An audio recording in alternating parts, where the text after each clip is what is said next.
Hello, this is Carsten Ley from Asia PMO and OKR Asia with a new exciting episode of our podcast Transform Your Biz. Today we have Emmanuel von Robert Walters who will speak about digital and transformation roles needed in the industry from a recruiting perspective. Hello, Emmanuel. Hello, Carsten. Thank you for inviting me on this podcast. It's great to have you here. Can you please introduce yourself to our audience? Sure. So I'm Emmanuel. I'm French, and I've been living in Vietnam for 5 years. And I've been working also for Robert Walters Vietnam for 5 years in Ho Chi Minh City. So Robert Walters, we are an international recruitment firm from UK. We have been in Vietnam for nearly 12 years now, and we are recruiting for manager to director level in various industry like finance, HR, manufacturing, healthcare, industrial, FMCG, and finally my team, digital and tech team. So we have strong focus with candidates, as I mentioned, from manager to director. And then my team personally will recruit for sales, marketing, strategy candidates within the digital and tech industry ecosystem. So my team currently we have around 8 people doing working in the tech and digital industry, and we are supporting clients from various traditional business who want to transform and therefore need some tech or digital candidates. So I'm glad to be on this podcast today and to share with you a bit more about the insight about the how, in terms of our recruitment perspective, how a company managed to transform themselves. Yeah, I think that is great. I mean, especially that you also work in the tech and digital business. So as consultants who are helping companies with transformation, our goal is normally to have internal capabilities where we can hand over. And we see that there are more and more recruiting like transformation leaders, like chief transformation officers and things like that. So how does this transformation need and this company needs to change affect the recruiting industry and your business? Yes, so I think it's thank you for your question. Yeah, I think it will depend if the company is based in Vietnam, the headquarters, or the headquarters is a multinational company, and then we will see different kind of setup. So when it's come from the international multinational company, it will be a bit more top down, and then they will sometimes use Vietnam as a center of excellence for the digital transformation. For companies who are based and the headquarters is based in Vietnam, the initiative will usually come from the chairman and the CEO, and this will then depend very much on the philosophy and the vision of the CEO for this kind of transformation. Frankly speaking, usually the first step for those companies is usually to have a bit of consulting and to decide if they want to outsource or if they want to internalize this digital transformation. And once they decide which option they should follow, then they will start to identify which position they will need to develop and this digital transformation. Yeah, I think from our perspective, we are sometimes even pushing companies to internalize because we don't want to be around. I mean, they pay us very well, but we don't want to be around forever. And it doesn't make sense to drive that as purely externals, right? So we need recruiting companies like you to provide profiles to them, right? So when we speak a little bit more specifically about the roles and profiles, how do you see a shift maybe on the requirements and the candidates and how the profiles are written when it comes to transformation roles? So first, usually when they were looking for a digital transformation director, usually they will tend to prefer people coming from consulting background because they have experience in various industry. and they're able to manage high-level stakeholders in different organizations. So when we recruit for this kind of transformation project, that can be a digital transformation director, can be a strategy director, we receive a lot of requests from clients who targeting candidates from the consulting firm and the management consulting firm or the big four. So usually it's let's say the first top of mind companies and candidates they choose for this kind of project. Then down to the specific position, usually so they will focus on, as you mentioned, digital transformation director, and some company also will recruit someone to develop the new CRM system. Some company, if they launch new products, will recruit someone in product strategy. And finally, some company who also going through a transformation recently, we identify the chief of staff. Can be important for a company who got acquired and need to go a kind of transformation from local to international mindset. And a chief of staff can be interesting to make this transition between a local to international firm. Yeah, I have experienced that personally in Vietnam when I was, and I am ex-Deloitte, right, in Germany. So when I transitioned from Home Credit to Lazada, and I had to build a new customer experience team, which was also a business transformation. They deliberately looked for Big Four candidates, right? That was, I mean, one of the main reasons I was hired, because I was Big Four, right? Are we always the best? I don't know, but I mean, it helps in the CV, right? To have at least 1, 2, 3 years of these companies, or even smaller consulting companies in your CV, when you want to go down a digital transformation path, or when you want to show companies that you have the flexibility and the knowledge and the ability to lead transformations, right? That's what you said, right? Exactly, because I think the key of this transformation project and is to also convince stakeholders internally. And so the personality of the consultant and of the person joining the digital transformation project is very important, because you need to be able to influence stakeholders within the organization who might not want to change. So that's sometimes the challenge. We need to have someone who is aware about this challenge and ready to take it. Yeah, I mean, so there's a lot of change management skills involved, and you just mentioned it. So for us, because you do not only need to know the profile side, I think for our listeners, it's also very important how to get the right skills. I mean, how can I prepare if I'm now in a normal line job, right? I'm in a bank and I'm like a line manager, or yeah, how can I prepare myself to qualify for transformation roles in the future? What can I do?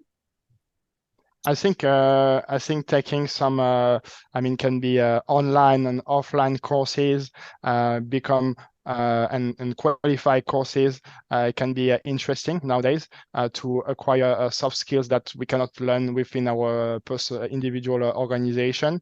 And I think they are potentially, I don't know, your company offering this service, or some other company offering this kind of service to maybe work on some mock-up project, on some draft project, to get a bit of experience on this area. Because yeah, if you don't have zero experience, I think maybe doing some case studies can help during the interview process to showcase that you had a previous experience with this kind of project.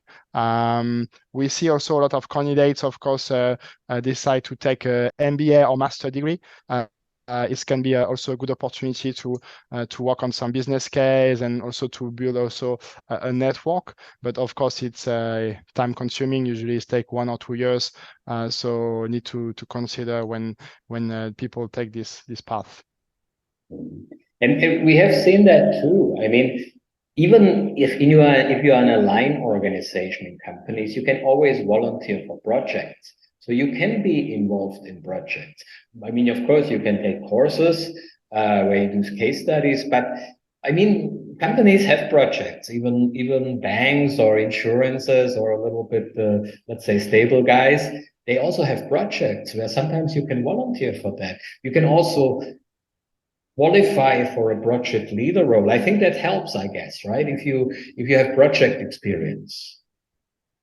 Exactly. I mean, what I tend to see also in Vietnam in terms of people who manage to grow faster in the organization and to be able to get promoted is people who are taking initiatives, who are willing to take chances in your project. And I have seen sometimes very young people, but who manage to get into a very senior role very young because they managed to raise their hand and actually join a project that maybe it was risky and then got the chance to experiment something that they should not experiment at their age. So I think it's yes, there is a risk reward here to take, but I think it's especially people who are young in their career, they should indeed try to embrace new projects within the organization.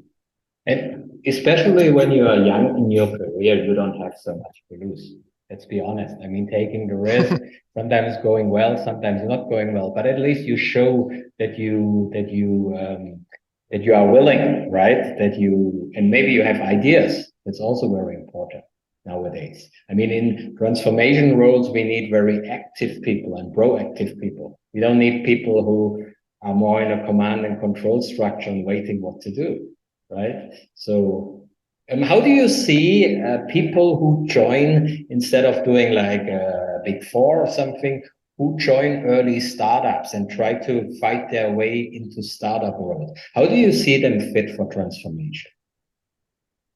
What kind of transformation you mean, like transformation inside the startup, or then after Then the later startup for bigger companies, later? which you do. I mean, somebody who has like 5 year startup experience, right?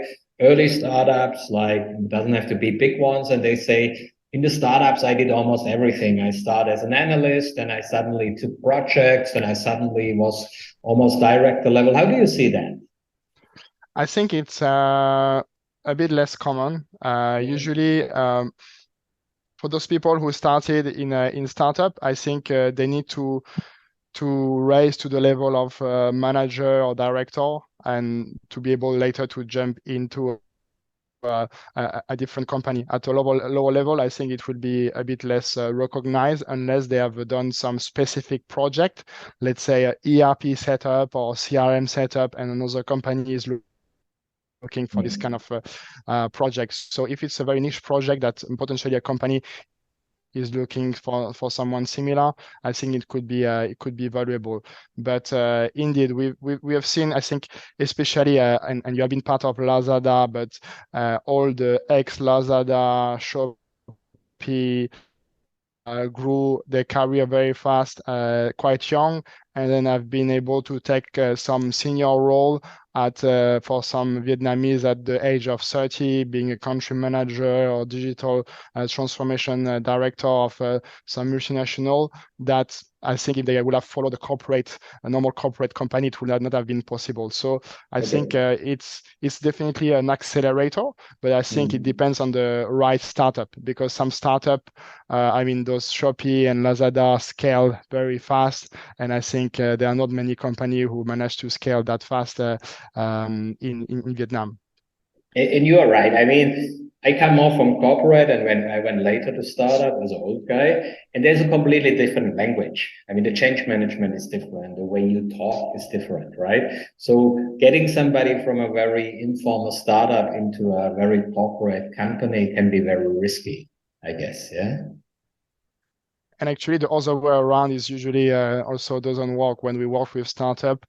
And people from corporates, they want to join startup, but I think they don't really realize that the business and the process is so messy, and usually they get very uncomfortable. And after 1 or 2 years, they realize, oh, actually, I want to go back to corporate. Yeah, so it's sure. very interesting to see also the other way around. Yeah, there's a little bit of transition there. Okay, I think that's great. We had a lot of insights. Is there something you would like to say at the end, or anything more before we close?